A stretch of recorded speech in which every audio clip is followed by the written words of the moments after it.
Hello everyone, সবাই কেমন আছো? আশা করি সবাই ভালো আছো।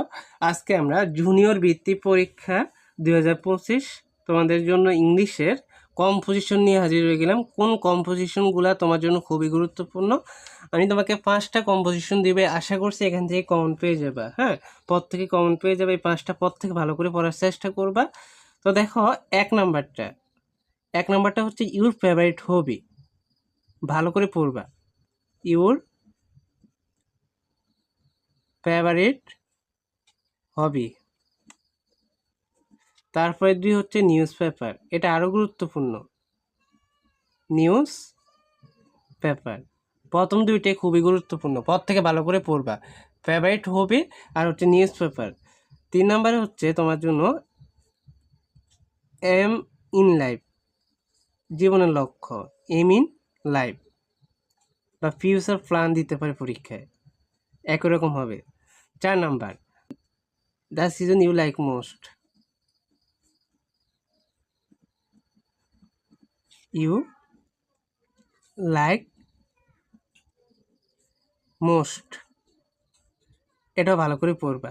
হ্যাঁ, 5 নম্বর হচ্ছে তোমার জন্য গুরুত্বপূর্ণ, খুবই গুরুত্বপূর্ণ হচ্ছে ডিউটিজ অফ স্টুডেন্ট। এটা পড়তে পারো, অথবা আমরা এখানে দিতে পারি ফিজিক্যাল এক্সারসাইজ, শারীরিক ব্যায়াম সম্বন্ধে পড়বা। Physical exercise. তো এই 5টা খুবই গুরুত্বপূর্ণ। এখন কেউ যদি জিজ্ঞেস করো কোনটা বেশি গুরুত্বপূর্ণ, আগেই বলছিলাম ফেভারিট হবি আর হচ্ছে নিউজ পেপার, এই দুইটা গুরুত্বপূর্ণ। তারপরে এম ইন লাইফ, হ্যাঁ, তারপরে ফিজিক্যাল এক্সারসাইজ, তারপরে the season you like most.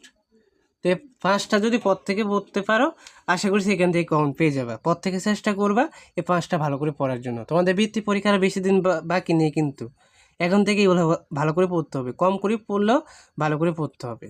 হ্যাঁ, এই 5টা কেউ বাদ দিবে না একটু। এখন অনেকে 5টা পড়তে পারবে না, তারা অবশ্যই প্রথম 3টা ভালো করে পড়ার চেষ্টা করবে। আগে সময় থাকলে বাকি 2টা পড়বা, আগে প্রথম 2টা ভালো করে পড়বা। তো তোমরা বৃত্তি পরীক্ষা রিলেটেড আরও সাজেশন ভিডিও পাবা আমাদের চ্যানেলে। যারা ফেসবুক থেকে দেখতেছো তারা ফেসবুকেও পেয়ে যাবে, এই জন্য পর থেকে ফলো দিয়ে রাখবা, চ্যানেলটি সাবস্ক্রাইব করে রাখবা। ধন্যবাদ সবাইকে, আল্লাহ হাফেজ।